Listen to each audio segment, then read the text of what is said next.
Israeli maniteto nimewata arama manitete mamera tunera yepoya mwenagera kaiwa itera molyade mutuke Hedera isira maniteto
Ambia Mungu jambo, haimotoe, haimito.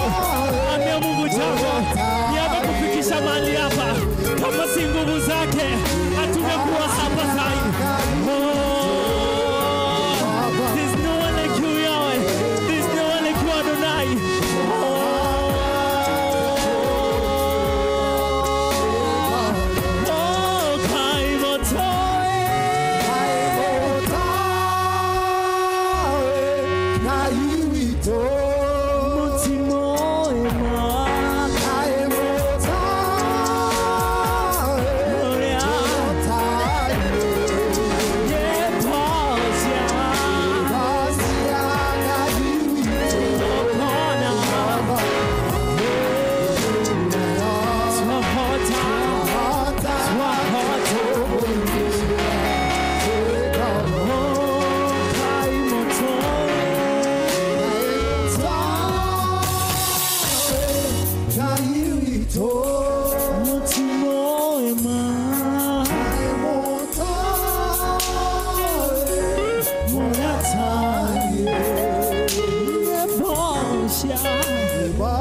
to worship you, Lord, because you are worthy.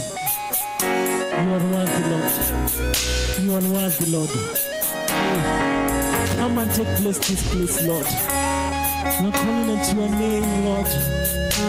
Somebody, open your mouth. Call his name. Oh, open your mouth. Call his name. Call his name. Oh, he's here. He's here. He's here. He's here. Ako mahali hapa. Oh, he's here. He's here. Call his name. Usipomuita utaita nani? Usipomuita utaita nani? Oh, he's here. He's here. Have a faith, he's here. Kile unachoomba leo utajibiwa. He's here. Oh God. He's here. Yuko mahali hapa. Ombi langu Bwana wangu, peke yangu sitaweza, uwepo wako Bwana uwe nami. Ombi langu Bwana wangu, peke yangu sitaweza, uwepo wako Bwana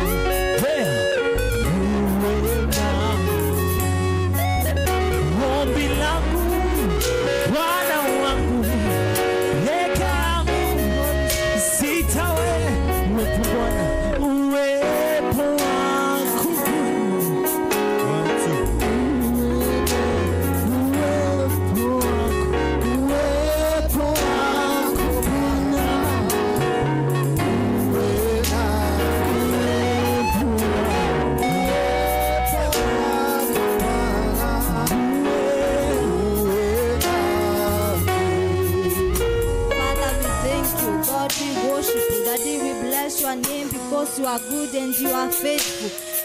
Nataka kusema hivi, we can be here and the main reason why tulikuja hapa ni worship, ku praise God, to offer our thanksgiving. Si mnaona dhimu yetu ni Psalm, mnaona hapa, siji mnaona hapa Psalm 95 verse 6. Unaweza tani nyuma kidogo, inaongea about worship. Hallelujah. Bwana asifiwe. We are here to worship God. We are here to praise God. We are here to offer thanksgiving to God. And the question is there anything that can hinder God from listening to our praises, our worship, our thanksgiving? Bwana asifiwe. Is there anything that can hinder God from listening to us? And I'm here to say yes. And that is sins. Bwana Yesu asifiwe. The word of God says in the book of Isaiah 59 verse 2 that your iniquities have separated you from me, and that is God. Our sins have separated us from God. Inaendelea na kusema that our sins have hindered his face, that he will not hear us. Bwana Yesu asifiwe. So there is something that can hinder our praises. Yani naona venye mnajitolea kuruka, you are here, you are just, yani I'm just sijui, naona tu venye mnajitolea. And my question is, will God receive our praises? Will God receive this worship, our thanksgiving? Wengine tumekuja na haja za mioyo yetu, na swali ni je, will God receive these praises? Hallelujah.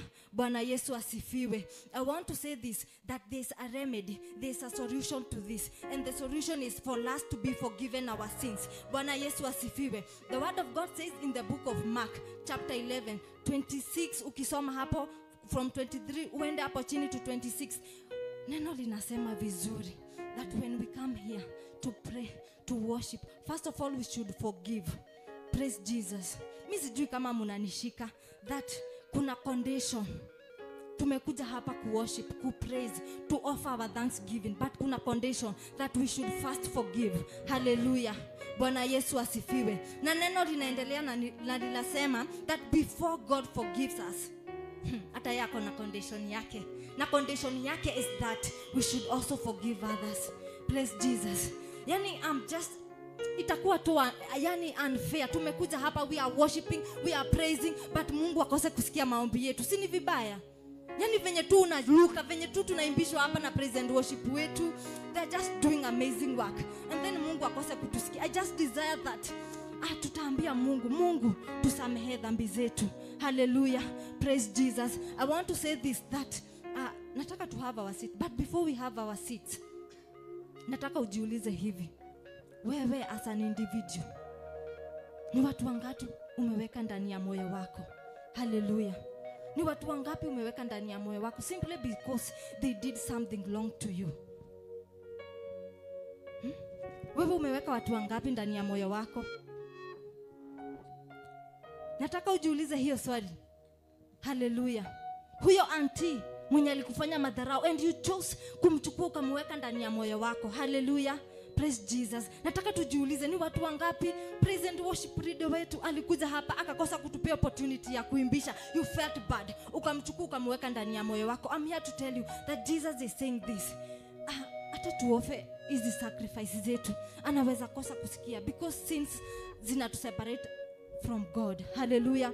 God desires that as we are offering these praises, as we are offering this sacrifice, as we are worshiping, as we are giving our thanksgiving, tutakuwa na hati mzuri. Hallelujah. Mimi sijui ni watu wangapi umeweka ndani ya moyo wako. God ana desire that we will release them. We will let them go.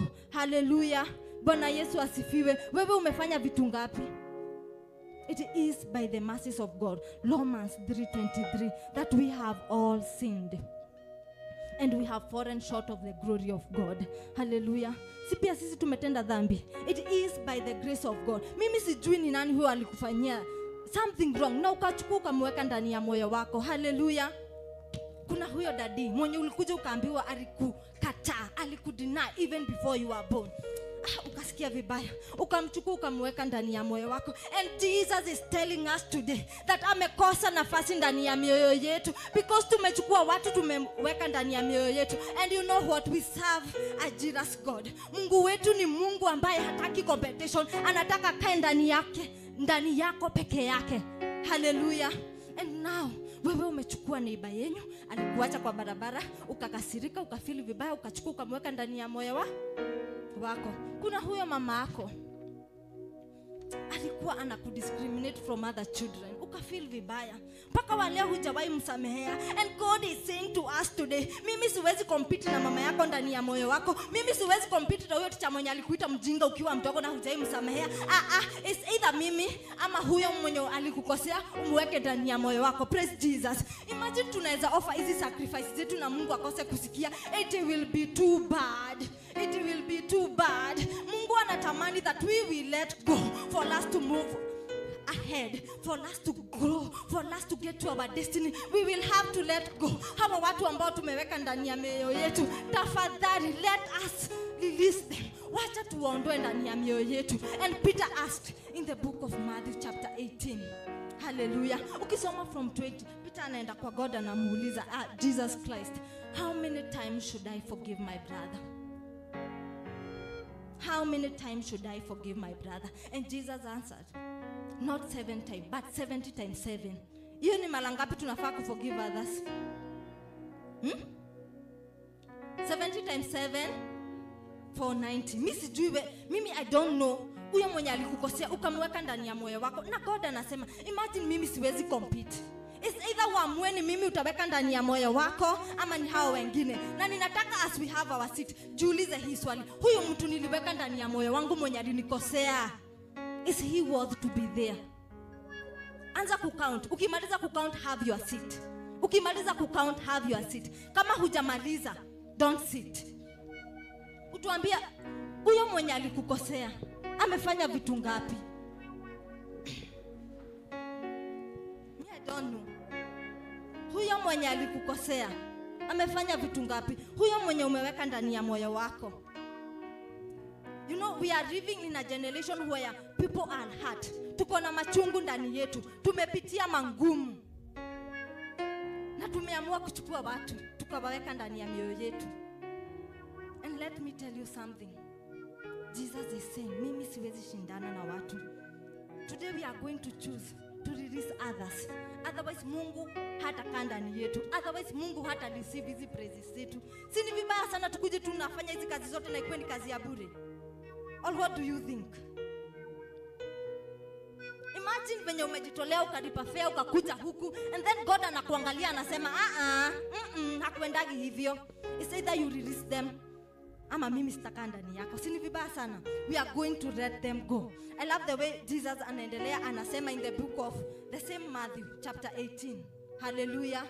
Bwana Yesu asifiwe. Anaendelea anasema that the kingdom of God is like this. That there was a king or a master. Na huyu master alikuwa na wafanyikazi and he got into a point and he wanted to settle accounts. Akarealize that mmoja wa wafanyikazi wake akona deni yake. And maybe in the past walikuwa wana use talents ama dinaries. Hallelujah. And now in our case tutazipea Kenya shillings, ndio? And then akaona huyu mfanyikazi wangu akaona deni yangu tuseme 10 million, ndio? Utaenda usome inasemaga 10,000 dinaries na kuna talents, sawa sawa. And because sisi hatujui hizo pesa zilikuwa nini, tutatumia Kenya shillings. So there akapata kuna mtu akoda na deni yake ya tuseme 10 million. Hallelujah. Praise Jesus. And then akaambia this servant, you have to pay me my debt. Praise Jesus. And the servant akaambia mkubwa wake, unajua nini? Mimi sina pesa za kukulipa. Hallelujah. You can give me more time and then I will pay you your debt. But do you know what this master or the king aliambia servant? Hey, unajua nini? Is either unilipe deni yako ama wewe na watoto wako na bibi yako tu wauze tupate deni yangu. Hallelujah. Mimi nataka watu wanaongea. I want people who are responding. Hallelujah. Praise Jesus. Munilipe deni yangu. And servant akamwambia, "Woi, hapana. Niongezee time nitalipa deni yako." Hallelujah. And because the master was full of mercies, akamsamehea. Akamwambia, "Mimi nimecancel nini?